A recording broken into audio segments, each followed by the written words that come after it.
السلام علیکم ورحمۃ اللہ وبرکاتہ نحمدہ ونصلی علی رسولہ الکریم اما بعد فاعوذ باللہ من الشیطان الرجیم بسم اللہ الرحمن الرحیم رب اشرح لی صدری ویسر لی امری واحلل عقدۃ من لسانی یفقہوا قولی۔ آج ہم انشاءاللہ سورہ القدر کریں گے اور رمضان کے ریفرنس سے اس سورت کی بہت امپورٹنس ہے۔ رمضان کے علاوہ بھی اس کی بہت امپورٹنس ہے کیونکہ اس میں جو پیغامات اور جو میسیجز دیے گئے ہیں اس کو انڈرسٹینڈ کرنا بہت ضروری ہے۔ تو سورت کا آغاز ہوتا ہے بسم اللہ الرحمن الرحیم، انا انزلناہ فی لیلۃ القدر وما ادراک ما لیلۃ القدر لیلۃ القدر خیر من الف شہر۔ سورت کا آغاز انا انزلناہ فی لیلۃ القدر۔ ہم دیکھتے ہیں کہ قرآن پاک میں جب بھی اللہ سبحانہ و تعالیٰ کوئی ایک اناؤنسمنٹ کرتے ہیں، کوئی ایک بات ہمیں بتاتے ہیں، کوئی فائدے کی چیز ہوتی ہے، تو سٹائل جو ہوتا ہے نا وہ بڑا میجسٹک ہوتا ہے۔ انا، اللہ سبحانہ و تعالیٰ اپنے لیے کیسے طریقے سے بات کرتے ہیں، بے شک ہم نے۔ اور کئی لوگ جو کہ بہت زیادہ بک ریڈنگ میں ہیں، بہت زیادہ انالائز کرتے ہیں ڈفرینٹ رائٹنگ سٹائلز کو، وہ یہ بات کہتے ہوئے نظر آتے ہیں کہ جس طرح سے قرآن پاک میں بتایا گیا ہے، جس طریقے سے باتوں کو ایکسپلین کیا گیا ہے، جس طرح سے کمانڈمنٹس آئی ہیں، وہ سٹائل ایسا ہے جو کہ کسی بھی رائٹر کا نہیں ہے۔ It's a very unique style, بہت ہی میجسٹک سٹائل ہے، اور اس سٹائل کو سننے سے بھی انسان کو اندازہ ہوتا ہے کہ یہ کلام ایک خصوصی کلام ہے، اور یہ ایسے فیل ہوتا ہے کہ یہ ایک ڈیوائن اسکرپچر ہے۔ بہت سی اور جو چیزیں ہم سمجھتے ہیں اس میں سے ہم کیا دیکھتے ہیں کہ سورہ القدر جو ہے وہ سورہ عبس کے بعد جو ہے نازل ہوئی تھی۔ اور قدر کا کیا مطلب ہوتا ہے؟ اس کو ہم تقدیر سے لیتے ہیں، یعنی ایسا وقت جس کو ہم کہتے ہیں کہ فیصلوں کا وقت ہے، سالانہ قسم کا ایک بجٹ جو ہے وہ آ رہا ہے دنیا میں، دنیا کے جو ہمارے معاملات اس ایک سال میں ہونے والے ہیں ان تمام کا فیصلہ جو ہے وہ لوح محفوظ سے فرشتوں کے ذریعے نیچے آسمان دنیا پہ بھیج دیا جاتا ہے۔ فرشتوں کو ایگزیکیوٹ کر دیا جاتا ہے کہ اس سال میں ہر انسان کے لیے یہ فیصلے جو ہیں آنے والے ہیں، اور یہ وہی رات ہے جس میں کہ قرآن پاک بھی نازل ہوا۔ جب ہم قدر کو دیکھتے ہیں کہ قدر کیا چیز ہوتی ہے، قدر وہ ہوتا ہے جس کو ہم کہتے ہیں ڈیسٹنی، اور اس کے بارے میں ہم بات کرتے ہیں۔ قدر کو ہم سٹیٹس بھی لیتے ہیں، یعنی ہم کہتے ہیں نا کسی انسان کی بڑی قدر ہے یا کسی چیز کی بڑی قدر ہے، اور اسی طرح قدر کا مطلب یہ ہے کہ اس کے اندر بہت کچھ سمٹا ہوا ہے جس کو سمجھنے کی ضرورت ہے۔ تو سورہ القدر جو ہے اس میں جو پیغامات ہیں اور جو ہمیں بتایا جا رہا ہے اس کو ہم ان تینوں ایسپیکٹ سے سمجھنے کی کوشش کریں گے کہ اللہ سبحانہ و تعالیٰ نے ہمیں یہاں پر کیا بتایا۔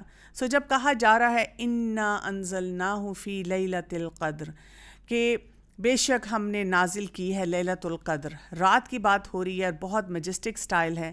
اور پھر ہم دیکھتے ہیں کہ جب قرآن پاک لوح محفوظ سے آہستہ آہستہ 23 ایئرز میں رسول اللہ صلی اللہ علیہ وآلہ وسلم کو تک پہنچایا گیا، تو اس کا آغاز جو تھا یہ لیلۃ القدر کی رات سے ہوا تھا۔ انداز بہت شاہانہ ہے۔ رمضان کی راتوں میں سے ایک رات کا ذکر کیا جا رہا ہے جس کو لیلۃ القدر کہا جا رہا ہے۔ اس رات کے بارے میں کہا جا رہا ہے کہ یہ بہت قدر و قیمت، عزت والی، اس کے اندر کچھ اسٹیٹسٹیکلی جو چیزیں بتائی گئی، مقدار بتائی گئی، جو تدبیر بتائی گئی، وہ سب اہم ہے۔ ابن عباس رضی اللہ عنہ کہتے ہیں کہ اس رات میں عالم بالا میں سال بھر کی آنے والی باتیں مقدر اور معین کر دی جاتی ہیں، یعنی کون جیے گا، کون مرے گا، اس کے علاوہ کس کے لیے فراخی آئے گی، کس کے لیے تنگی آئے گی، ہدایت کس کو ملے گی، کیونکہ خاص طور پہ یہ وہ رات ہے جس میں قرآن پاک نازل ہوا۔ لوگوں کی ضروریات جو ہیں اس کے مطابق تمام فیصلے کر دیے جاتے ہیں، اور یہ وہ رات ہے جس میں اللہ تعالیٰ اپنے اختیارات اور اپنی قدرت سے جو تمام معاملات ہیں ان کو طے فرما دیتا ہے، اور اللہ کے حکم سے فرشتے جو ہیں سب باتوں کو پھر یہ کام لیتے ہیں اور ان کو ایگزیکیوٹ کرتے جاتے ہیں۔ سال بھر کے جو سارے فیصلے ہوتے ہیں وہ فرشتوں کے حوالے کر دیے جاتے ہیں۔ اسی لیے آیت نمبر 2 میں فرمایا گیا وما ادراک ما لیلۃ القدر، اور کیا چیز بتائے آپ کو کہ کیا ہے یہ لیلۃ القدر۔ ہم دیکھتے ہیں کہ جو کویسچن کرنا ہوتا ہے نا وہ انسان کو کیا بتاتا ہے کہ ایک تو ٹیک نوٹ آف اٹ۔ جیسے آپ دیکھیں کہ آپ اپنے کلاس روم انوائرمنٹ میں ہوں جو اسٹوڈنٹس ہوتے ہیں، اور اگر وہ تھوڑی دیر کے لیے ان اٹینٹیو ہو جائیں، کسی اور چیز میں کھو جائیں، تو ٹیچر کئی دفعہ ان کو سوال سے جگاتا ہے. یہ نہیں ان کو کہتا کہ you are not paying attention, ان کا نام لے کے فوراً ایک سوال پوچھتا ہے، اور وہ اسٹوڈنٹ جو ہے وہ یوں ہو کے اٹینٹیو ہو کے سوچتا ہے اچھا اب وہ کڑی سے کڑی ملاتا ہے کہ کیا سوال پوچھا تھا، کیا بات ہو رہی تھی، کون سا میں نے لاسٹ جملہ جو تھا وہ کیچ کیا تھا.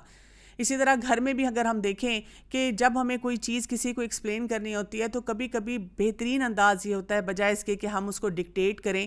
اگر پیرنٹس بھی یہ کام کریں بجائے اس کے کہ بچوں کو بتائیں یہ کرو یہ نہ کرو، ان سے ایسی بات پوچھی جا سکتی ہے کہ آپ کا کیا خیال ہے، یہ کرنے کا کیا فائدہ ہے، چلو آپ گوگل کر کے ہی دیکھ لیں. جیسے بہت سے والدین جب مجھ سے بات کرتے ہوئے یہ کہتے ہیں ہمارے بچے نہیں مانتے، تو میں بچوں کو کہتی ہوں آئیں. ایسے کرتے ہیں کہ آپ لوگوں کو لگتا ہے نا کہ ہمارے پیرنٹس بہت ریلیجس ہیں اور ہمیں ہر وقت دین پڑھاتے رہتے ہیں اور ہمیں ڈکٹیٹ کرتے رہتے ہیں اور ہمیں ایک بلائنڈ قسم کا فیتھ جو ہے وہ ٹرانسفر کرنے کی کوشش کرتے ہیں. تو چلیں ہم اپنی آنکھیں کھولتے ہیں اور کسی چیز کے بارے میں بھی گوگل کر لیتے ہیں، حرام ریلیشن شپ کے بارے میں گوگل کر لیتے ہیں کہ دنیا میں جہاں جہاں اتنی آزادی ہے کہ جو انسان جو چاہے کر لے، 16 سال کے بعد ماں باپ یا 18 سال کے بعد ماں باپ اس بچے کو کچھ کہہ نہیں سکتے. تو کیا ہمیں نظر آتا ہے کہ اس کی زندگی میں خیر آ گئی ہے؟ آئیں ذرا اس کو چل کے دیکھ لیتے ہیں. اور جب ہم گوگل کرتے ہیں کسی چیز کو بھی، اسکرین ٹائم کو آپ کر لیں، آپ جو کوئی ولگر چیز دیکھتے ہیں اپنی اسکرین پہ اس کو کر لیں. آپ پیرنٹس کی رسپیکٹ نہیں کرتے، آپ اس کو بالکل ویسے لاجیکلی جو بھی فیکٹس اینڈ فگرز ہیں اس کے مطابق دیکھ لیں. رسپیکٹ کو دیکھ لیں، جھوٹ کو دیکھ لیں، سوشل میڈیا کے یوز کو دیکھ لیں، اپنی پکچرز کو پٹ اپ کرنے کے لیے جیسی مرضی تصویریں آپ اس پہ ڈال رہے ہیں اس کو دیکھ لیں. دنیا میں ایجوکیشن جو ہے اس کے بارے میں سیریس ہونا چاہیے نہیں ہونا چاہیے اس کو دیکھ لیں. اپنی لائف کو روٹینز میں رکھنا چاہیے نہیں رکھنا چاہیے اس چیز کو دیکھ لیں. یعنی کسی بھی ایسپیکٹ کو اگر آپ دیکھیں تو آپ کو نظر آتا ہے کہ نہیں، یہ سب معاملات بہت ضروری ہیں. بہرحال یہاں پہ جو ایک کویسچن کا انداز ہے اس میں ایک ہمیں جگایا بھی گیا ہے کہ ہم اپنی دنیا کے بہت سے معاملات کو دیکھتے ہوئے، اپنی لائف میں آگے جاتے ہوئے، اپنے آپ کو سیلف میڈ کہتے ہوئے، اپنے اوپر اتنا بھروسہ کرتے ہوئے کہ میں نہیں مانتا اس چیز کو اور میں نہیں مانتا اس چیز کو، اور جو کچھ بھی ہے میں خود اسٹیبلش کروں گا اپنے آپ کو، and I can beat my destiny, میرا جو دل چاہے گا وہ میں کروں گا اور میں ہر چیز کو ختم کر سکتا ہوں. اور سائنسز نے آج کل ویسے بھی اتنی ترقی کر لی ہے کہ ہم ہر چیز کو اپنے کنٹرول میں لے چکے ہوئے ہیں، جو کہ ہم دیکھتے ہیں کہ دنیا میں جو ایک وائرس آیا اس نے ہی پروف کر دیا کہ ہم کتنے ہیلپ لیس ہو چکے ہوئے ہیں. لیکن یہاں پر ہم دیکھتے ہیں کہ ایسے تمام معاملات میں جب ہم زوم سپیڈ اپنی دنیا میں جا رہے ہوتے ہیں تو اللہ سبحانہ و تعالیٰ رمضان کی اس رات کے بارے میں بات کرتے ہوئے ہمیں بتاتے ہیں وَمَا أَدْرَاكَ مَا لَيْلَةُ الْقَدْرِ، اور تمہیں کیا چیز بتائے اور تمہیں کیا لگتا ہے کہ یہ رات کیا ہے. ایک سرپرائز کا ایلیمنٹ بھی ہے، جگانے کا ایلیمنٹ بھی ہے، تھرل بھی دی جا رہی ہے کہ تھوڑا ایکسپلور کرو نا، اس کو جاننے کی کوشش کرو. آپ دیکھیں کہ اس صورت کو اسکول میں تو پڑھایا جاتا ہے، کریکولم میں بچوں نے یاد بھی کیا ہوتا ہے، اور رمضان میں ہم ان آیات کو دہرا بھی لیتے ہیں. لیکن کیا ہم اپنے مائنڈ سیٹ، اپنے تھاٹ پروسیس، اپنی آئیڈیالوجیز، اپنا جو بھی ہم کام کر رہے ہیں اس کو چھوڑ کے پٹ اسائڈ کر کے کیا غور و فکر کرتے ہیں کہ اس میں ہمیں کیا میسیجز دیے جا رہے ہیں؟ اس کے ساتھ ساتھ کیا ہمارے اندر کوئی تھرل یا ایکسائٹمنٹ آتی ہے؟ کیونکہ اگر ہم رمضان کے آخری عشرے کو دیکھیں جس میں یہ رات آتی ہے، تب تک تو ہمارا حال برا ہو چکا ہوتا ہے، نیند ہماری پوری نہیں ہو رہی ہوتی، کھانا کھا کھا کے یا تو ہم ٹھس ہو چکے ہوتے ہیں، بالکل ہم سے ہلا جلا نہیں جا رہا ہوتا، یا اس کے ساتھ ساتھ کیا ہوتا ہے کہ اگر کھانا آپ کیلکولیٹڈ کھا رہے ہیں تو آپ کو ایگزاسشن فیل ہونی شروع ہو جاتی ہے. اسی طرح سے آپ دیکھیں تراویح کے لیے کچھ لوگ تھکنا شروع ہو جاتے ہیں، کچھ لوگوں کو لگتا ہے کہ بس اب دن گنو، جلدی جلدی عید کب آئے گی، عید کی تیاری شروع ہو چکی ہوتی ہے. سو اللہ سبحانہ تعالیٰ چاہتے ہیں کہ ہم جب آخری عشرہ رمضان کا شروع ہو اور اس جو صورت میں ہمیں میسیجز دیے گئے ہیں اس کے مطابق ہم اپنی لائف کو زیادہ تھرلنگ بنائیں، ہم ان پیغامات کو سمجھیں. اور یہ بھی سرپرائز کا ایلیمنٹ اس کویسچن میں کیسے ہے کہ مطلب یو ڈونٹ نو، جیسے آپ دیکھیں کسی کو جا کے آپ پوچھتے ہیں کہ تمہیں اس کے بارے میں پتہ ہے یہاں پہ سیل لگی ہوئی ہے، تمہیں پتہ ہے آج یہ آفر آئی ہوئی ہے فوڈ کے اوپر 50% آف، تمہیں پتہ ہے کہ وہاں پہ بونس مل رہا ہے، تمہیں پتہ ہے کہ وہ فلاں سر نے کہا ہے کہ آپ اسائنمنٹ اگر ویسے بھی سبمٹ کرا دیں گے تو بس میں آپ کو اے دے دوں گا. اور اگر آگے سے آپ کے کوئی فرینڈ کہیں کہ نہیں آئی ہیو نو آئیڈیا، تو آپ اس کو کہتے ہیں کس دنیا میں رہتے ہو، تمہیں پتہ ہی نہیں ہے. اور کبھی کبھی ہم کیا کرتے ہیں کہ خبر پوری نہیں سناتے, بات کرتے کرتے صرف پوچھتے تمہیں پتہ ہے سر نے کیا کہا ہے, اور اگر اگلا انسان کہہ دے نہیں مجھے نہیں پتا, تو اب ہم اس کو اور تھرلنگ اور سرپرائزنگ ایلیمنٹ ایڈ کر کے کہتے ہیں کیا مطلب ہے تمہیں پتہ ہی نہیں ہے. سو اللہ سبحانہ و تعالیٰ یہ سارے جو اسپیکٹس ہیں اس آیت میں سمیٹ کر ہمیں بتا رہے ہیں, وما ادراک ما لیلۃ القدر, کہ تمہیں کیا پتا کہ یہ لیلۃ القدر کیا ہے. اور میجسٹی کا سٹائل پہلی آیت میں تھا کہ اللہ تعالیٰ اپنی طرف اس کو منسوب کر کے کہہ رہے ہیں کہ یہ تو وہ رات ہے جو اللہ سبحانہ و تعالیٰ نے نازل فرمائی ہے. اور اس رات کے لیے ہم دیکھتے ہیں کہ کیا کیا خصوصیات اس رات میں بتائی گئی ہیں اور اس پر بات کرتے ہیں. آیت نمبر 3 میں پھر آتا ہے, اگر اس کو آگے دیکھیں, لیلۃ القدر, لیلۃ القدر وہ رات ہے خیر من الف شہر, جو بہتر ہے 1000 مہینوں سے. یعنی اس ایک رات کی وہ ویلیو ہے جو شاید 1000 مہینوں کو اگر ہم دیکھیں تو وہ نہیں ہے. اس کا مطلب ہے کہ اس رات کو بہت اچھی طرح سے سمجھنا ہے اور اس کے بینیفٹس کو بھی ہم نے حاصل کرنا ہے. اگر ہم 1000 مہینوں کی بات کریں اور اس کی آپ کیلکولیشن کریں تو وہ تقریباً 83+ ایئرز بنتے ہیں. گھروں میں یہ اکثر ایکٹیویٹی مدرس کروا بھی سکتی ہیں بچوں کو, کہ وہ کہیں کہ اچھا اگر آپ 1000 منتھس ہیں اور اس میں کتنے ڈیز بنتے ہیں اور ان کو ایئرز میں پھر کنورٹ کریں تو آپ کو اندازہ ہوگا کہ اس کی ویٹیج جو ہے کتنی زیادہ ہے, اس کا امپیکٹ ہماری لائف پہ کتنا زیادہ ہے. سب سے بڑی بات تو یہ کہ یہ اس لیے 1000 مہینوں سے زیادہ بہتر رات ہے کیونکہ اس میں وہ ہدایت ہمارے سامنے آئی جس نے اگر ہم اس ہدایت کو اپنی زندگی میں لے آئیں تو وہ ہماری زندگی کو ٹرانسفارم کر دیتی ہے.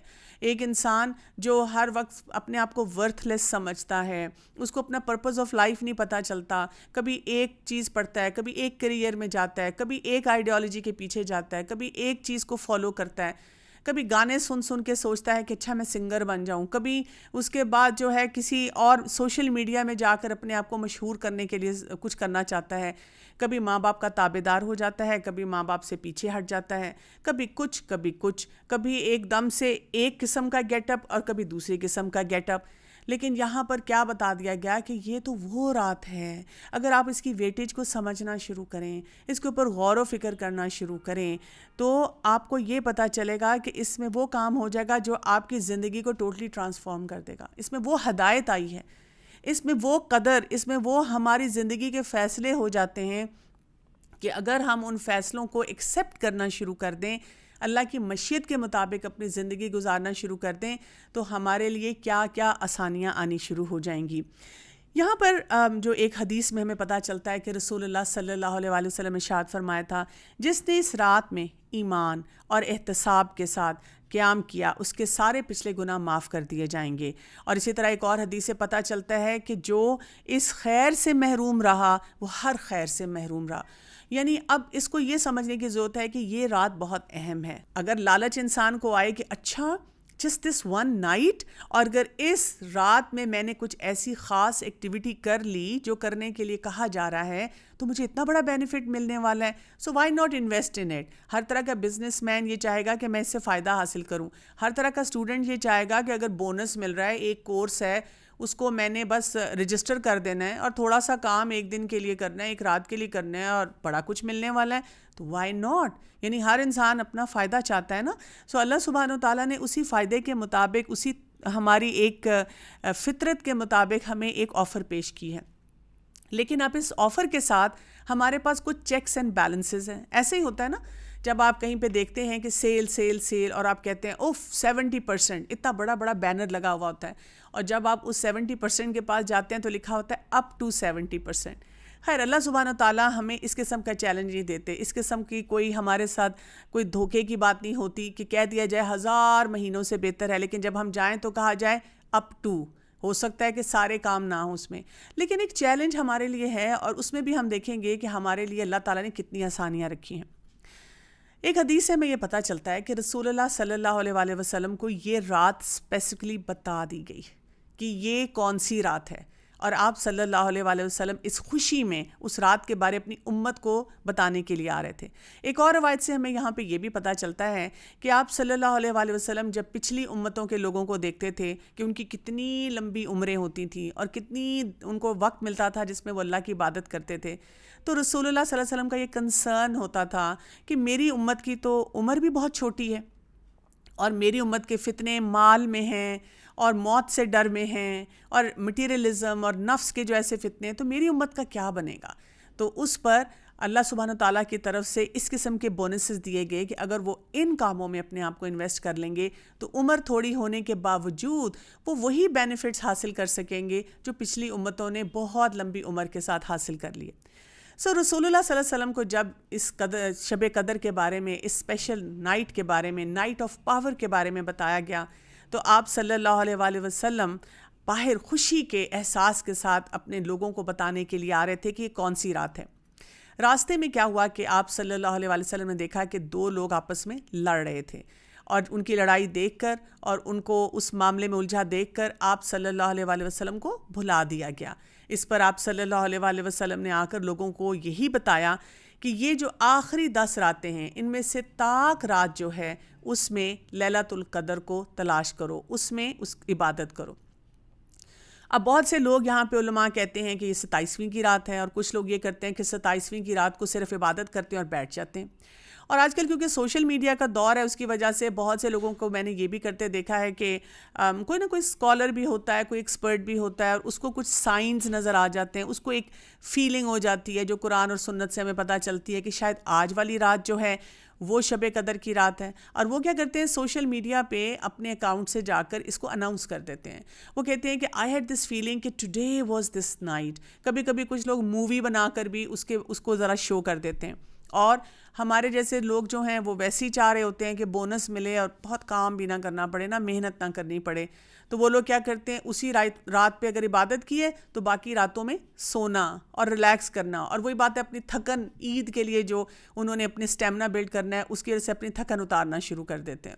تو یہاں پہ ہمیں اس طرح سے اس واقعے سے اللہ سبحانہ تعالیٰ نے کیا فائدہ دیا کہ وہ جو ہم نے 10 دن پہلے عشرے کی عبادت کی، پھر 20 دن دوسرے عشرے کی عبادت کی، اور اب یہ جو آخری دن ہے اس میں ہم کہیں لیزی نہ ہو جائیں، اس میں ہم کہیں پروکریسٹینیٹ نہ کرنا شروع کر دیں، اس میں جو ملنے والے فائدے ہیں یہ نہ ہم ان سے پیچھے رہ جائیں۔ ہمیں کیا بتایا گیا؟ ہر طاق رات میں ہم اس کو تلاش کریں۔ اب آپ دیکھیں کہ اگر آپ نے ایک رات وہ جو طاق نہیں تھی اس میں آپ نے کیا کیا، اپنی ریگولر عبادت کی، تھوڑا سا اپنے آپ کو اپنا اسٹیمنا بھی بلڈ کیا، تھوڑا سا ریسٹ بھی کیا، اور اگلی رات کے لیے آپ نے تیاری یہ کی کہ بھرپور انداز سے آپ نے سوچا کہ اگر یہ طاق رات ہے، یہ شب قدر ہے، یہ اللہ تعالیٰ کی وہ خاص رات ہے جس میں قرآن نازل ہوا، جس میں اللہ تعالیٰ کی طرف سے تقدیر کے فیصلے آ رہے ہیں، تو میں نے اب اپنی بھرپور عبادت کرنی ہے۔ اس سے اگلی رات آئی جو کہ ایون نمبر والی تھی، پھر آپ نے تھوڑا سا ریسٹ کیا لیکن اپنی عبادت کو جاری رکھا۔ تو اس کے ساتھ ساتھ کیا ہوتا ہے، آپ سوچیں کتنی راتیں آپ کو ایکسٹرا مل جاتی ہیں جس میں آپ نے اپنی عبادت کو انٹینسیفائی کیا۔ تو پھر کیا ہوتا ہے، انسان کو انشاءاللہ ہر رات میں اگر انسان آخری عشرے میں عبادت کرنا شروع کر دے تو اس رات کو ملنے کا اور اس کو پانے کا اور اللہ کی رضا حاصل کرنے کے زیادہ چانسز بڑھ جاتے ہیں۔ This is about mind set کہ ہم اپنے آپ کو کیا سکھاتے ہیں اور کیا کرنے کی کوشش کرتے ہیں۔ اسی طرح سے آپ دیکھیں کہ اس رات کے لیے جب ہم وہ طلب اور تڑپ شو کرتے ہیں تو وہ بھی ہمارے جو ہے فائدے کے لیے ہو جاتی ہے۔ یہاں سے ہمیں رات کی ایکٹیویٹیز کی امپورٹنس بھی پتہ چلتی ہے، کیونکہ بائی لارج ہم یہ دیکھتے ہیں کہ اللہ سبحانہ و تعالیٰ نے دن کو کام کے لیے اور رات کو آرام کے لیے بنایا، اور یہ بات بار بار سورج کی بات کر کے، چاند کی بات کر کے، رات کی بات کر کے، مختلف ایکٹیویٹیز کے بارے میں بات کر کے ہمیں بتائی گئی کہ اگر ہم پوری کائنات میں دیکھیں تو اللہ تعالیٰ کا جتنا سسٹم ہے وہ سورج نکلنے کے ساتھ ہی بھرپور طریقے سے ایکٹیو ہو جاتا ہے، اور اللہ سبحانہ تعالیٰ کا جتنا سسٹم ہے وہ تھک جاتا ہے شام ڈھلنے سے، اور وہ اپنے آپ کو ریسٹ موڈ میں لے آتا ہے، وہ سنوز کرنا شروع کر دیتا ہے۔ ایون ہمارے باڈی میں ایسے ہارمونز جو ہماری باڈی کو ریجیونائل کرتے ہیں، ہمارے ڈیڈ سیلز شیڈ ہوتے ہیں، ہماری باڈی میں سارا بیلنس صحیح طریقے سے آتا ہے، وہ بھی اسی طرح سے آتا ہے۔ لیکن یہ جو رمضان کا مہینہ ہے اس میں ہمیں کہہ دیا گیا کہ اس میں اب آپ کی بریک ہے فرام یور یوزول ایکٹیویٹی، اور اس بریک میں آپ کی نائٹ ایکٹیویٹی جو ہے وہ زیادہ ہے. لیکن یہ نائٹ ایکٹیویٹی کون سی ہے؟ کچھ لوگوں کا یہ حال ہوتا ہے کہ رمضان شروع ہوتا ہے اور وہ کہتے ہیں بڑا مزہ آئے گا نا، اب تو گھر والے بھی نہیں روکیں گے، ہم نا ساری رات جاگیں گے اور سارا دن سوئیں گے. اور ساری رات جاگنے میں کیا ہے؟ پارٹی، کھانا پینا. ادھر نہ چلیں سحری کرنے کے لیے، ادھر نہ جائیں، جا کر وہاں سے کچھ لے آتے ہیں، چلو جی کچھ آرڈر کر دیتے ہیں، اچھا ایسے کرتے ہیں، کچھ مووی شووی دیکھتے ہیں، انجوائے کرتے ہیں، سوشل میڈیا پہ ساری اپڈیٹس، ساری آن لائن گیمنگ سب کچھ ہے. ویسے بھی ہم دیکھتے ہیں کہ جتنی ایسی ایکٹیویٹیز ہوتی ہیں جس میں پارٹیز ہیں، جن میں شراب ہے، جن میں جوا ہے، جن میں ڈرگز ہیں، جن میں زنا ہے، girl friend boy friend engagement ہے، یہ ساری چیزیں رات کو ہوتی ہیں. رات کو ہی ہم انتظار کرتے ہیں کہ جب گھر والے سب سو جائیں گے تو فون لے کر ہم نے بیٹھنا اور کس کس سے چیٹ کرنی ہے. ایون میرڈ کپل میں بھی ہم دیکھتے ہیں کہ کئی دفعہ انہوں نے کوئی غلط ایکٹیویٹی کرنی ہوتی ہے تو اگر وہ کسی قسم کی انفیڈیلٹی میں ہیں، اپنے پارٹنر کو ساتھ جھوٹ بول رہے ہیں، اس کو دھوکہ دے رہے ہیں، یہ سب چیزیں جو ہے رات کو ہوتی ہیں. اچھا ینگسٹرز کو سلمبر پارٹیز بڑی اچھی لگتی ہیں نا، اتنا دل چاہتا ہے کہ رات کو نا ہم اپنی فرینڈز کے ساتھ کوئی سلیپ اوور کا پلان بنا لیں، کزنز کے ساتھ بنا لیں. اور اماں ابا اکثر رات کی ایسی ایکٹیویٹی کے لیے دیوار بن جاتے ہیں. بھائی بات یہ ہے، اور وہ اکثر یہ کہتے بھی ہیں کہ تم نے کون سی ایسی بات ہے جو رات کو ہی کرنی ہے جو دن میں نہیں ہو سکتی. رات تو صرف اللہ تعالیٰ نے کس چیز کے لیے بنائی ہے؟ ویسے تو سونے کے لیے بنائی ہے، لیکن جب ہم سورہ القدر پڑھتے ہیں تو ہمیں یہ سمجھ آتی ہے کہ رات کا یہ جو وقت ہے یہ کس لیے ہے، اس کی اور کیا اہمیت ہے. اگر آپ نے جاگنا ہے تو اس میں دعا کی اہمیت ہے، یعنی اس ٹائم پہ دعائیں مانگنی چاہیے. اچھا یہ بھی یاد رکھنے کی ضرورت ہے کہ کئی دفعہ آپ کی رات کو ایک دم آنکھ کھلتی ہے، کسی کو خواب آتا ہے، کسی کو نیند نہیں آتی. ویسے کوئی انسان، کوئی بے چین روحیں بھی ہوتی ہیں اور وہ جاگتی رہتی ہیں اور وہ بڑی کوشش کرتے ہیں ہم اپنی روٹینز کو ٹھیک کریں، لیکن بس رات کو نہیں نیند آتی. کچھ ایسا باڈی سسٹم آپ نے ڈیولپ کر لیا ہوا ہے. تو پھر کیا کریں اس وقت میں؟ یہ نہ کریں کہ جی آپ اور سکرینز پہ بیٹھ جائیں، کیونکہ سکرین سے جو ریز نکلیں گی رات کے وقت میں وہ آپ کو پھر بالکل سونے نہیں دیں گی. اور آپ کے اگر سلیپ پیٹرنز ڈسٹرب ہو جائیں تو آپ کے سارے emotional patterns, psychological patterns, over all جتنی ہیلدی آپ کی روٹینز ہیں، آپ کے سارے emotional patterns, psychological pattern, over all جتنی آپ کی روٹینز ہوتی ہیں وہ سب ڈسٹرب ہونا شروع ہو جاتی ہیں. تو یہاں پر ہمیں یہ وضاحت سے پتہ چلتا ہے کہ ہمیں اس ٹائم پہ دعائیں مانگنی چاہیے. جو دعائیں آپ کے دل میں آتی ہیں مانگیں، لیٹے ہوئے مانگیں، نوافل کی شکل میں مانگیں. ان دعاؤں کو بہت زیادہ اس ٹائم پہ کرنا چاہیے. اسی طرح ہم دیکھتے ہیں کہ رمضان کے دنوں میں جب رات کا وقت آتا ہے تو وہ افطار کا وقت ہوتا ہے کہ ہم افطاری کرتے ہیں. اور کیونکہ اسلام میں رات جو ہوتی ہے وہ مغرب کی نماز کے ساتھ شروع ہو جاتی ہے. پھر رات کی اہمیت جو ہے وہ تراویح کے ساتھ ہے، وہ جو خاص نماز ہم خاص طور پہ رمضان میں پڑھتے ہیں. پھر رات کی اہمیت اعتکاف کے ساتھ ہے. اگر آپ میں سے کسی کو بہت زیادہ لگتا ہے کہ مجھے رات کو جاگنے کا مزہ آتا ہے تو پھر اعتکاف کے بارے میں سوچیں کہ ہم اعتکاف میں کیسے بیٹھیں. اور ہم سب کو پتہ ہونا چاہیے کہ مسنون اعتکاف تو وہ ہوتا ہے جو کہ آخری 10 دن کا ہوتا ہے اور وہ مساجد میں ہوتا ہے.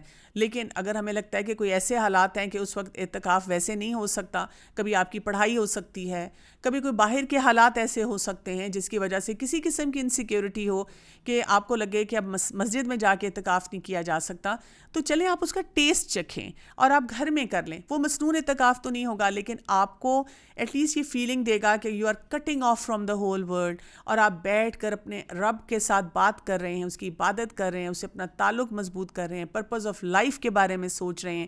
قرآن جو ان راتوں میں نازل ہوا ہے اس کے ساتھ اپنے کنیکشن کو اسٹرانگ کر رہے ہیں. اسی طرح سے تہجد کی نماز جو ہے وہ پسندیدہ ہے. اگر انسان رات کو جاگتا ہے تو اس کی طرف توجہ دیں.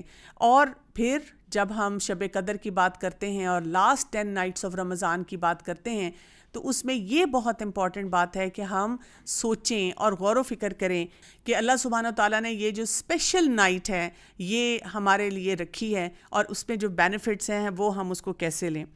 اچھا یہ جو بات میں نے آپ سے کہی تھی کہ کچھ لوگ جو ہیں وہ اس نائٹ کے سائنس کے بارے میں بات کرتے ہیں کہ وہ کیسی رات ہے.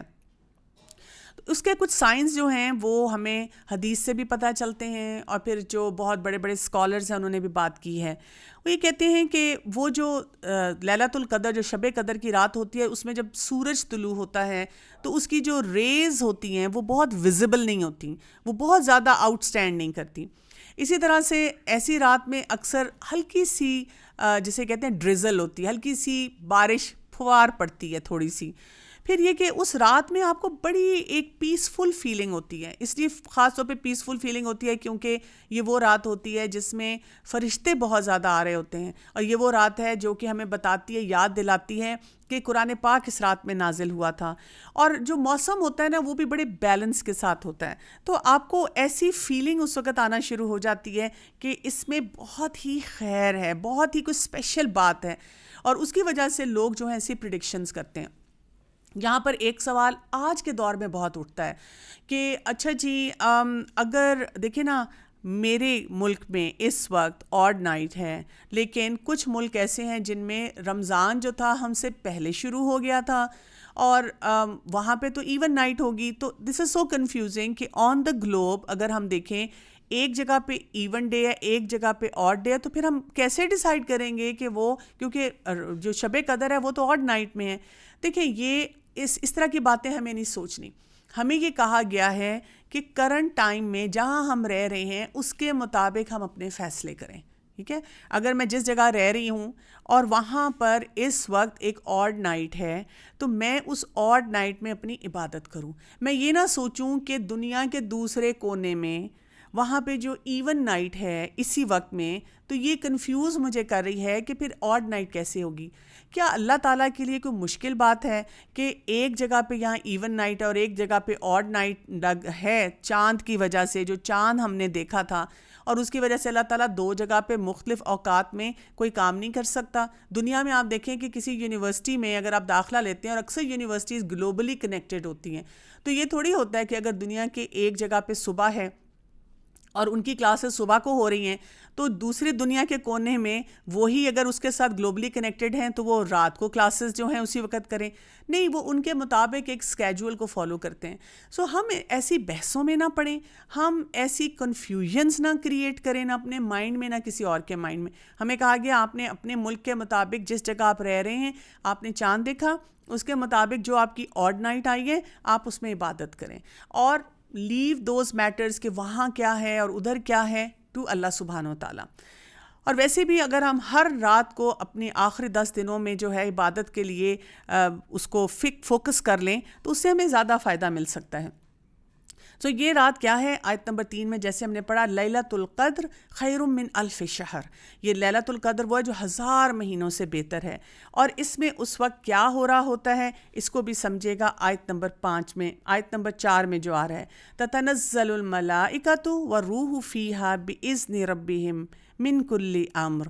اور آگے آیت نمبر 5، سلام ہی حتی مطلع الفجر. اب یہاں پہ بتایا جا رہا ہے ہمیں کہ یہ جو رات ہے، تتنزل الملائکہ، اترتے ہیں فرشتے اس میں، اور روح کون ہے؟ جبرائیل علیہ السلام، فیہا اس میں، باذن ربہم، اپنے رب کے اذن سے، من کل امر، ہر طرح کے کام کے ساتھ. سب سے بہت خوبصورت بات جو یہاں لگتی ہے کہ جب ہم دیکھتے ہیں کہ اللہ سبحانہ و تعالیٰ نے تتنزل الملائکہ، فرشتوں کے اترنے کا ذکر کیا، اور اس کے ساتھ جبرائیل علیہ السلام کا الگ سے ذکر کیا. حالانکہ جبرائیل علیہ السلام جو ہیں وہ بھی تو اللہ کے فرشتے ہی ہیں، لیکن یہ ذکر کیوں الگ کیا گیا؟ ایک امپورٹنس بتانے کے لیے. جیسے آپ دیکھیں کہ کسی کی شادی کا کارڈ ہوتا ہے تو اس شادی کے کارڈ میں ایک تو ذکر ہوتا ہے نا کہ وی کارڈلی انوائٹ یو، اپنا کسی کا نام لکھا ہوتا ہے، فیملی کا کبھی سر نیم لکھا ہوتا ہے، اور ساتھ پھر نیچے 3-4 لوگوں کے نام لکھے ہوتے ہیں کہ آپ ان کو بھی کانٹیکٹ کر سکتے ہیں. ان کو ہائی لائٹ کیا جاتا ہے کہ یہ ہماری فیملی کے بہت امپورٹنٹ ممبرز ہیں. اب یہ کیونکہ شب قدر کی رات وہ رات ہے جس میں جبرائیل علیہ السلام جو ہیں وہ قرآن پاک کو لے کر آئے تھے رسول اللہ صلی اللہ علیہ وسلم کے پاس، آپ صلی اللہ علیہ وسلم کے دل پر نازل فرمایا تھا. اسی لیے جہاں اس رات کا یہ ذکر کیا کہ اس رات میں بہت فرشتے اترتے ہیں. اور یہ جو ٹرم ہے نا تتنزل کا مطلب ہے اترتے ہی جاتے ہیں، اترتے ہی جاتے ہیں. It's like such a huge process, ایک میسو اس وقت وہ ایکٹیویٹی ہو رہی ہوتی ہے.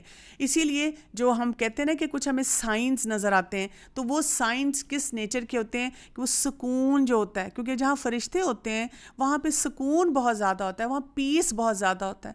سو اللہ سبحانہ و تعالیٰ کا یہ ایک ایسا میکنزم ہے اس وقت کہ فرشتے ساری کمانڈمنٹس لے کے اس سال کا سارا پیکج لے کے اترتے ہی چلے جا رہے ہیں. اور روح جبریل جو ہیں ان کا خاص طور پہ ذکر کیا گیا، بِإِذْنِ رَبِّهِمْ، اپنے رب کے اذن سے اترتے ہیں. This is not a haphazard process. ایک ہمارا یہ بھی بہت بڑا مسئلہ ہوتا ہے کہ ہم جب دین کو فالو کرنا شروع کرتے ہیں تو ہم سمجھتے ہیں نہ کنگھی کرو، نہ کپڑے پہنو، نہ کوئی روٹین فالو کرو، اور جو دل چاہتا ہے کرو، اپنی مرضی کرو، اور بس کیونکہ ہم تو اسلام کے دائرے میں آ گئے ہیں اور اب ہم امتی ہو گئے ہیں رسول اللہ صلی اللہ علیہ وسلم کی، اور اب ہمیں کچھ کرنے کی ضرورت نہیں.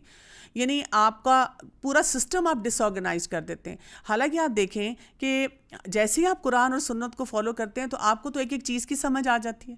آپ کو تو یہ بھی سمجھ آ جاتی ہے کہ میں نے لباس کیسے پہننا ہے، میں نے اپنے جوتے کہاں اتارنے ہیں، میں نے کہاں رکھنے ہیں، میں نے گھر میں داخل ہونا ہے تو کیا بولنا ہے، میں نے بیٹھ کے کھانا کھانا ہے تو کس طریقے سے کھانا ہے، میں نے جو ہے لباس پہننا ہے تو کس طریقے سے پہننا ہے. ایک ایک چیز کی گائیڈ لائن ہمیں ملتی ہے. یعنی اس سے بڑا کوئی فنیشنگ سکول نہیں ہو سکتا اگر ہم سنت کو فالو کرنا شروع کر دیں. اتنا ہمارا پورا سسٹم جو ہے آرگنائزڈ ہو جاتا ہے. سو اللہ سبحانہ و تعالیٰ کہتے ہیں کہ سب ایکٹیویٹی جو ہو رہی ہوتی ہے نا، this is not a random activity. وہ جو ہمیں شروع میں سرپرائز ایلیمنٹ دیا گیا تھا کہ تمہیں پتہ ہے لیلۃ القدر کیا ہے، سرپرائز، نو بڈی نوز، لیکن اللہ سبحانہ تعالیٰ کو تو پتہ ہے نا. اور اللہ تعالیٰ نے اس کو ایک بہت سسٹمیٹک طریقے سے کیا ہے. بِإِذْنِ رَبِّهِمْ، اللہ کے اذن کے ساتھ یہ سارے کام ہو رہے ہوتے ہیں. من کل امر، ہر کام جو اس وقت ہو رہا ہوتا ہے. یہاں پہ جب ہم فرشتوں کے نزول کی بات کرتے ہیں تو ہمیں یہ پتہ ہونا چاہیے کہ فرشتے جو نازل ہوتے ہیں وہ ہمارے لیے بہت سی خیر و برکت لے کر آتے ہیں. لیکن ہمیں یہ بات یہاں پہ خصوصی طور پہ یاد رکھنی چاہیے، فرشتے دو جگہوں پر نہیں آتے. اور وہ کون سی دو جگہیں ہیں؟ جہاں پر آپ نے کھلم کھلا انسانی تصویریں یا سٹیچوز رکھے ہوتے ہیں، وہاں پہ فرشتے نہیں آتے. اور وہ کون سی جگہ ہے؟ جہاں پر آپ نے گھر کے اندر ایک کتا رکھا ہوتا ہے جس کے بغیر آپ کی زندگی نہیں گزرتی نا. کیوٹ سا پپی بھی ہو سکتا ہے جس کو آپ کہتے ہیں کہ یہ مجھے بہت ہی پسند ہے. مجھے کئی دفعہ بہت حیرت ہوتی ہے، اور میں یہ سمجھتی ہوں کہ ہم نے شاید سب کانشیسلی ان سب چیزوں کو اتنا اسٹرانگلی انٹرنلائز کر لیا ہوا ہے کہ ہمیں بلی نہیں پسند ہوگی یا باقی اینیملز ہیں جو رکھنے کی اجازت بھی ہے اور ہمیں تھوڑا سا اس میں ایک کیپیسٹی بھی دی گئی ہے. ہمیں ہمیشہ وہی چیز پسند آتی ہے. کسی بھی معاملے میں دیکھ لیں، ویسے تو کھانا پینا، لباس، آنا جانا، ہر جگہ پہ ہمیں وہی چیز پسند آتی ہے جو کہ اللہ کے حکم کے مطابق درست نہیں ہوتی. ہم اسی چیز کے پیچھے جو ہیں وہ لگے رہتے ہیں. اور اسی لیے آپ دیکھیں لوگوں کو مطلب تصویریں لگانے کا اتنا شوق ہے. لاؤنج میں، لیونگ روم میں انہوں نے 15 تصویریں اپنے خاندان کی لگانی ہیں. اب کئی دفعہ وہ ڈیجیٹل ٹیبز آ گئی ہیں جو آپ کی تصویروں کو ہر وقت ڈسپلے کرتی رہتی ہیں. اور ہم یہ نہیں سوچتے کہ ایسا کام کرنے سے اللہ تعالیٰ کی طرف سے وہ خیر و برکت اٹھ جاتی ہے. فرشتے جو ہیں وہ نہیں آتے اس جگہ پہ. اب ہم جتنا مرضی اپنا دل اس بات پہ تنگ کریں، نہیں کیوں نہیں آتے، واٹس رانگ ود دیٹ، یہ کیا بات ہوئی، what's the logic in that.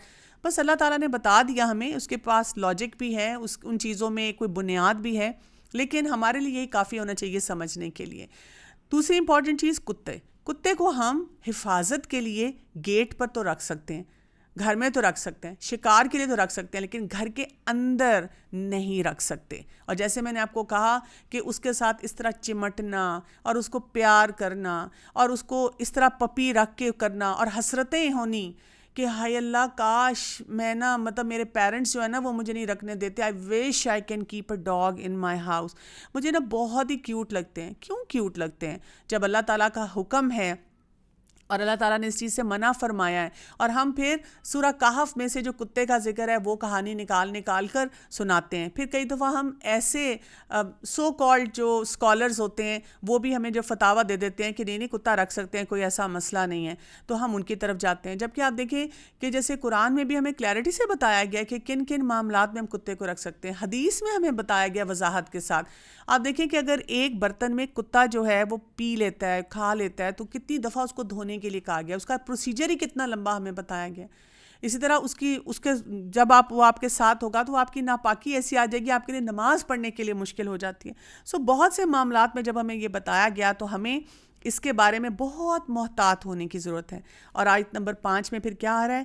سلام ہی حتی مطلع الفجر، سلامتی ہے وہ یہاں تک کہ طلوع ہو جائے فجر کا وقت. سبحان اللہ. یعنی جو یہ رات ہے اتنی پیسفل ہے، اتنا اس کے اندر خیر آ رہا ہے کہ یہ صبح فجر کے وقت تک جو ہے اس کے اندر جو عبادت ہے اس پہ ہمیں فوکس کرنے کی ضرورت ہے. سورت تو یہاں ختم ہوتی ہے، لیکن یہاں پہ کچھ امپورٹنٹ چیزیں ہیں جن کو ہمیں سمجھنا چاہیے، اور میں انشاءاللہ اس پہ بھی بات کروں گی. اچھا، لوگوں کی کنفیوژن جب ہم شب قدر کی بات کرتے ہیں، قیام اللیل کی بات کرتے ہیں، رات کی عبادت کی بات کرتے ہیں، اس کنفیوژن میں بھی لوگ بیٹھے رہتے ہیں کہ جی یہ قیام اللیل اور یہ تراویح اور پھر تہجد، اس میں کیا فرق ہے؟ دیکھیں، ہم اس کو اس طرح سے سمجھتے ہیں کہ تہجد وہ نماز ہے جو رات کو پڑھی جاتی تھی، اور رسول اللہ صلی اللہ علیہ وآلہ وسلم عشاء کی نماز پڑھ کے اس کے بعد سو جاتے تھے، اور پھر آخری پہر جو رات کا ہوتا تھا اس میں اٹھتے تھے، اور اس ٹائم پہ جو کچھ مسنون دعائیں وہ پڑھتے تھے، اور پھر یہ تہجد کی نماز پڑھتے تھے. اور تہجد کا بیسیکلی جو ورڈ آتا ہے یہ نفلی عبادت کی نماز ہے. اور یہ جو ورڈ آتا ہے یہ کیا ہے؟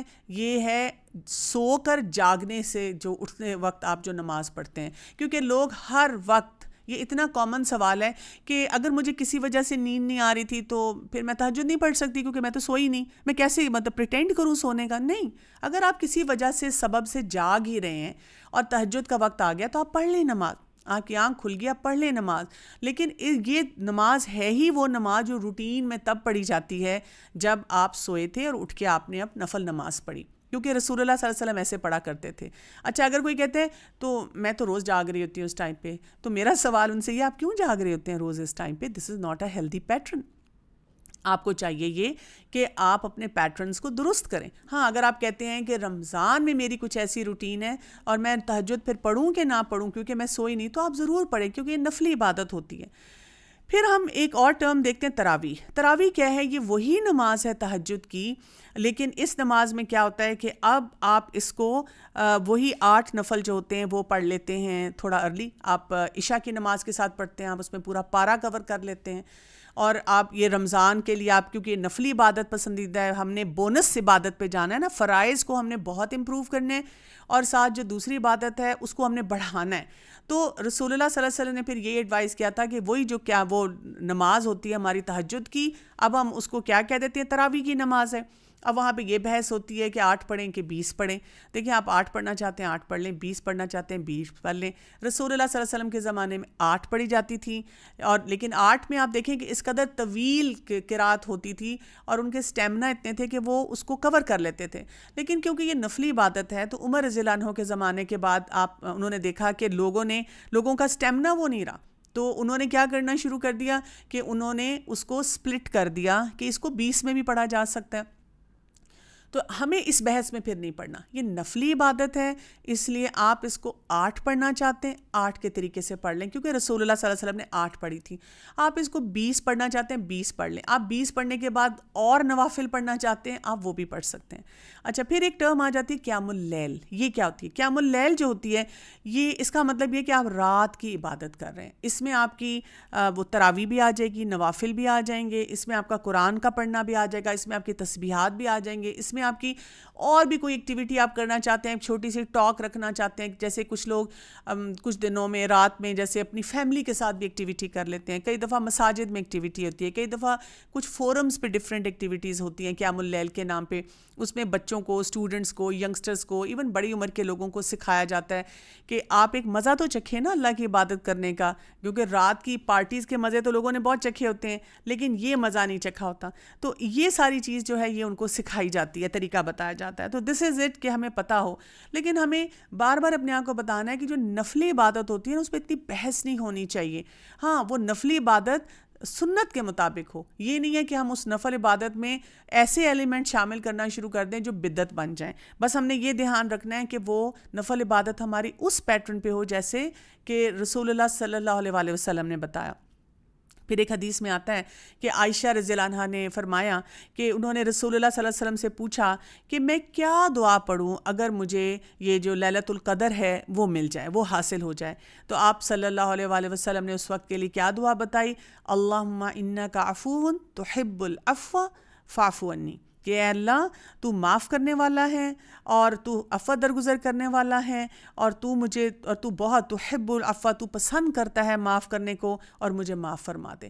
اس قدر خوبصورت دعا ہے۔ یعنی آپ سوچیں نا کہ ہم نے کیا پیکج تیار کیا ہوا ہے۔ اگر ہم ابھی سوچیں اگر مجھے شب قدر مل گئی تو اللہ تعالیٰ سے میں نے نا وہ میرا بزنس جو ہے نا اس کے بارے میں مانگنا ہے، مجھے فلاں چاہیے نا، مجھے وہ بہت پسند ہے، اس سے میری شادی ہو جائے، وہ مان جائے، مجھے اتنا پیسہ چاہیے، مجھے لمبی زندگی چاہیے، وغیرہ وغیرہ۔ ہم دنیا کی چیزوں کے بارے میں سوچتے ہیں، یہ دعا بھی پڑھ رہے ہوتے ہیں ساتھ ساتھ، کیونکہ ہمیں یہ بتائی جاتی ہے کہ یہ مسنون دعا ہے۔ تو یہ دعا پڑھتے وقت ہمیں سب سے پہلی چیز کیا مانگنی چاہیے؟ یہ نہیں کہ دنیا نہیں ہم مانگ سکتے، ہم مانگیں اپنے رب سے، ہمارا رب ہر چیز دینے پہ قادر ہے۔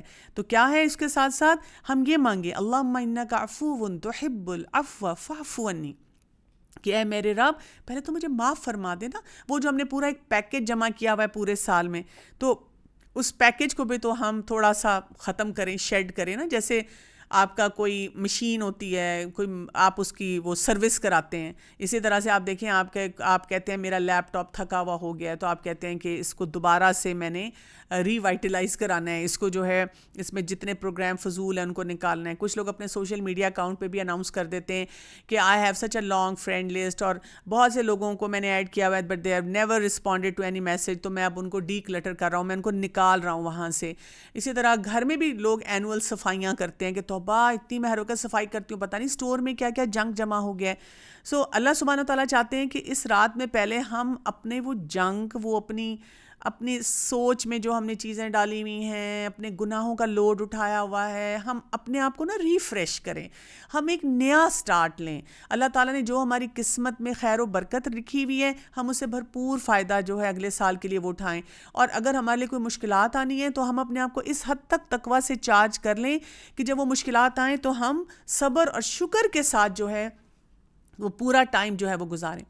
پھر ہمیں یہ بھی پتہ چلتا ہے حدیث سے کہ رسول اللہ صلی اللہ علیہ وسلم جو تھے، ان کے بارے میں آتا ہے آپ صلی اللہ علیہ وسلم کے بارے میں کہ آپ رمضان کے لیے آتے کمر بستہ ہو جاتے تھے، یعنی کہ یہ نہیں ہے کہ تھکے تھکے انداز میں اٹھاتے تھے، ڈر ڈر کے پوچھتے تھے، اور ایکٹیو موڈ میں آ جاتے تھے، اور اس ایکٹیو موڈ میں آ کے اپنی پوری فیملی کو جگاتے تھے اور سب کو انسپائر کرتے تھے کہ ہم عبادت کریں۔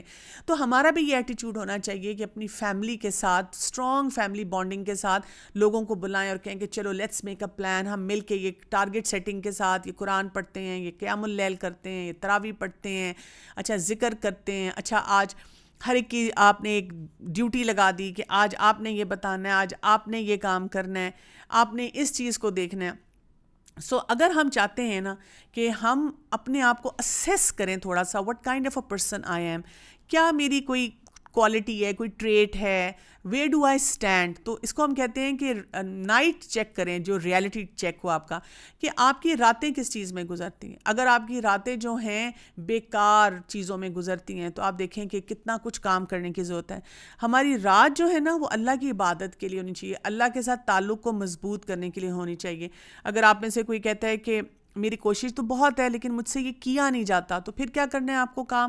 آپ کو اپنے نا ان سارے ٹریگرز کو دیکھنا ہے۔ آپ کو یہ دیکھنا ہے کہ کیا کیا چیزیں ہیں جو میرے لیے پرابلم ہے۔ مثلاً میں نے بڑے پلان بنائے لیکن وہ کیونکہ رات کو میرا لیپ ٹاپ اور میرا فون میرے پاس ہوتا ہے، پھر جب مجھے نیند نہ آئے تو آئی جسٹ اوپن اٹ، تو پھر کیا کرنا ہوگا؟ اس لیپ ٹاپ کو اور فون کو اپنے گھر کے کسی ایسے ممبر کو رات کو سونے سے پہلے دے دینا ہوگا کہ اب آپ کی ایکسیس اس تک نہ رہے۔ اسی طرح سے کسی ایسے شخص کے دوستی کرنی ہوگی جو رات کو بہت پروڈکٹیو طریقے سے استعمال کرتا ہے، اور اس سے پوچھا جائے کہ اچھا تم مجھے تہجد کے لیے اٹھاؤ، اچھا مجھے فجر کے لیے اٹھانا، اچھا چلو اگر میں بھی جاگ رہا ہوں اور آپ بھی جاگ رہے ہیں تو ہم اس ٹائم پہ ٹارگٹ سیٹنگ کر کے تسبیحات پڑھیں گے اور ہم ایک دوسرے کو بتا دیں گے۔ اچھا اسی طرح سے کوئی آپ ہیلدی ریڈنگ کی بک رکھ سکتے ہیں کہ اگر آپ نے رات کو پڑھنا ہی ہے تو کوئی اچھی چیز پڑھیں۔ اسی طرح سے آپ قرآن کی تلاوت ایکسٹرا کریں۔ آپ رات کو اگر جاگ ہی رہے ہیں تو پھر آپ جو ہے کوئی سورت یاد کر لیں، کوئی حفظ کا پلان بنا لیں۔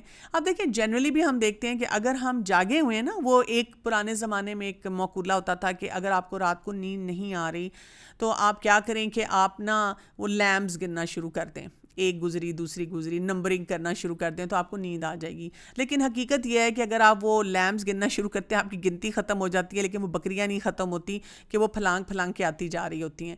تو اس میں یہ کہا جاتا ہے کہ جو ایکسپرٹس ہیں وہ کہتے ہیں کہ اگر آپ کو نیند نہیں آ رہی نا تو آپ اٹھ جائیں اور اٹھ کر کوئی ہیلدی ایکٹیویٹی کر لیں۔ اس وقت آپ تھوڑی دیر کے لیے کچھ ایکٹیویٹی کریں گے تو آپ کے دماغ میں آٹومیٹک کمپیریزن آئے گا کہ ہائے اٹھ کے تو کام کرنا پڑ رہا ہے نا، تو لیٹنا جو تھا وہ آسان تھا، تو یا تو پھر سو جائیں، اور اگر سونے کا دل نہیں کر رہا اور نہیں سویا جا رہا تو پھر آپ کے پاس ایک بڑی لمبی لسٹ ہونی چاہیے کہ یہ اچھے کام ہیں، یہ ذکر ہیں، اذکار ہیں، یہ میں کر سکتی ہوں۔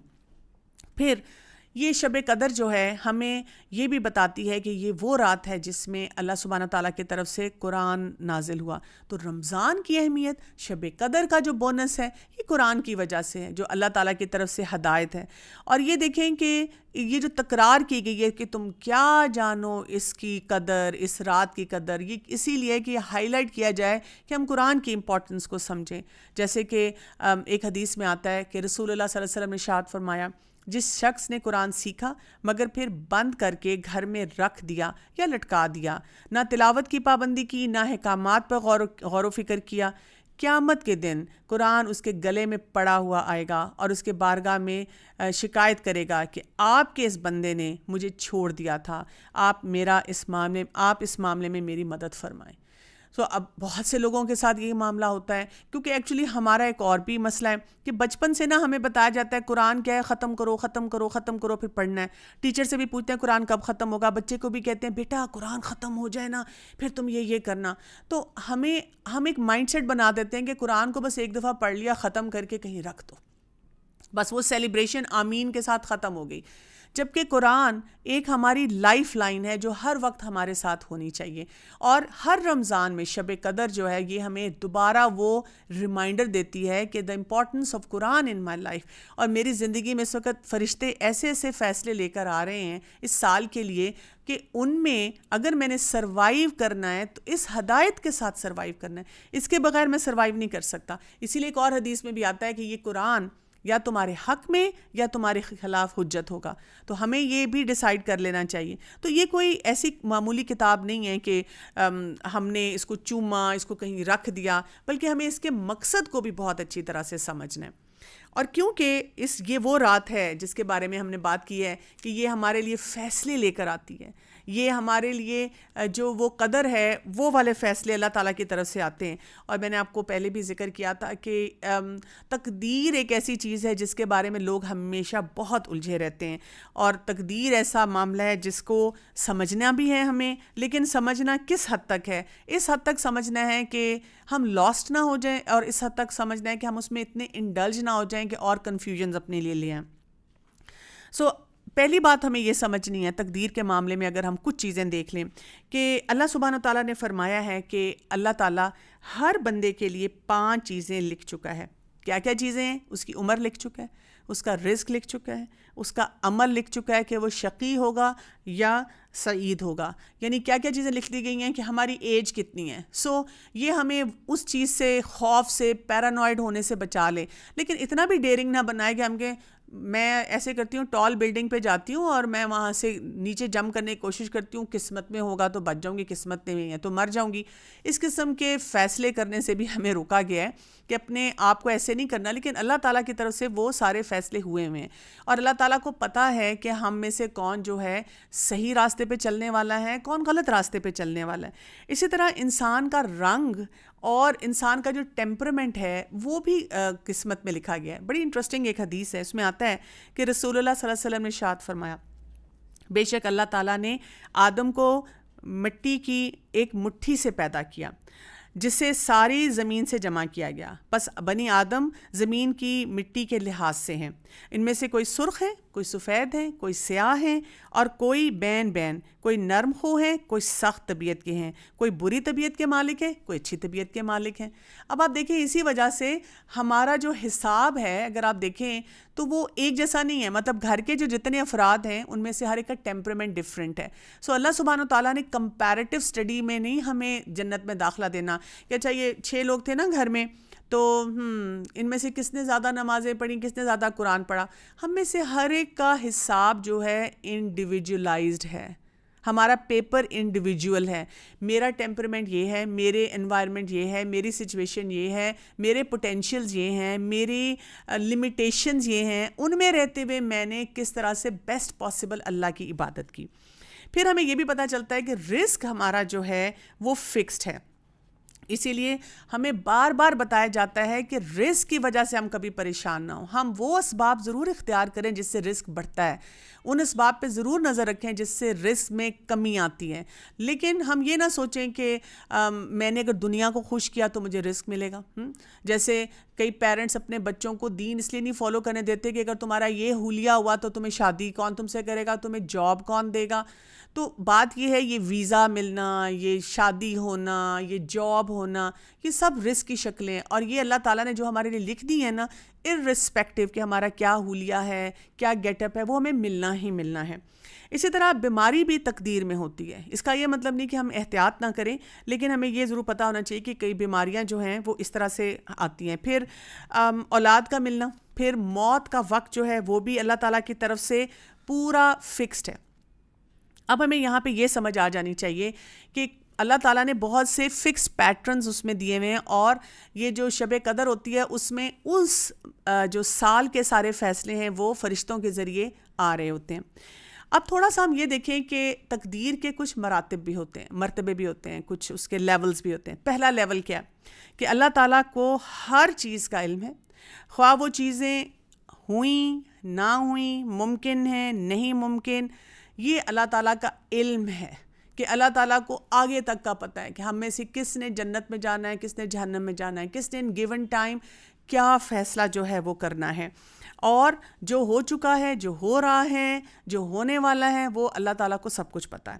دوسرا مرتبہ اس کا یہ ہے, دوسرا سٹیٹس یہ ہے کہ اللہ تعالیٰ نے اب یہ ساری چیزوں کو ڈاکیومنٹ کر کے لوح محفوظ میں رکھ دیا.